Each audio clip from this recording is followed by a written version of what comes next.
Right now, I'd like to go over the mindset and discipline and consistency. That is very, very, very important. What type of mindset that you have before you get on the phone.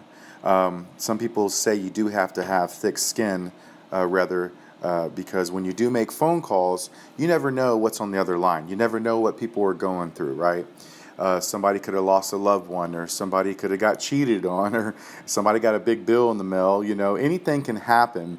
So you have to have the right mindset and just know it's not you, it's them. So that's really important to have that mindset. Again, you don't know what people are going through, but at the same time, a mean person is not going to pay your bills. We're looking for the nice people. There's a lot of nice people out there, especially what we have to offer. It's a little bit different than selling insurance or changing your, cell phone service or something like that. We're actually offering people that would, it'd be a dream come true to be a preferred vendor in a real estate office. That's a lot of business they can get, you know what I mean? So it's really important that you do have the right mindset. Be consistent. Consistency is where it is at. If you're not consistent, you're not going to make no money.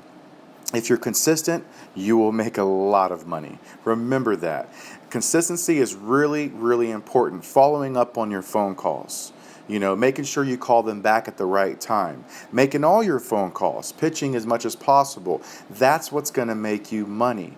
Because you have to understand, people, there's things that happen in their life. People have things that happen all the time, and they're busy, they'll forget, they're not motivated anymore. So just in general, if you're consistent on your phone calls, like if you tell them you're going to call them that same day, make sure you call them.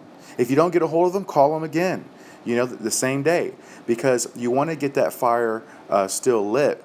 Because the longer you wait, the less, basically the less chance that you're going to get a deal.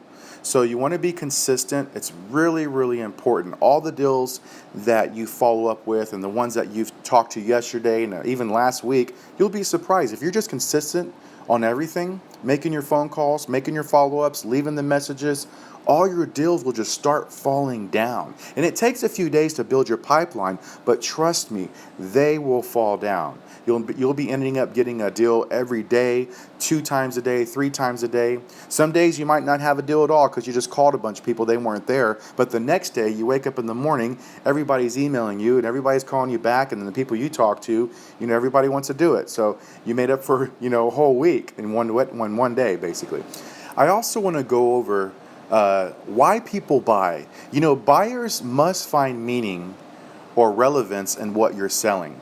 People don't buy because they understand your product.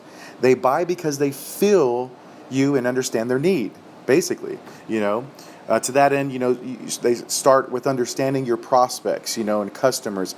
Be better at listening. If you want something or someone to find you interesting, spend more time being interested in them. Give them answers, but respond after with a question to them. Those are really powerful techniques. And people don't like to be sold, to be honest with you, but they love to buy. That's really, really the truth. And when you touch the true emotion nerve, and you'll sell, to be honest with you. One tactic to uncover what motivates buyers is to examine customers' testimonials, which will reveal other people's motives to buy.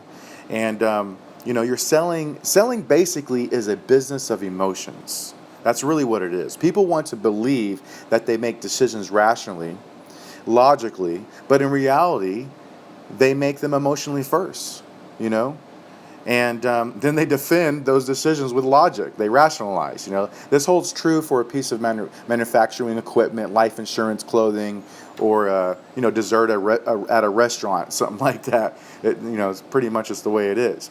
But anyway, I've always said that really the whole antidote of being a great seller is building a rapport. Have people trust in you. Be enthusiastic. Be excited. Tell them why this is going to benefit them. It truly will benefit you, And so those are just a couple of key things just to keep in mind.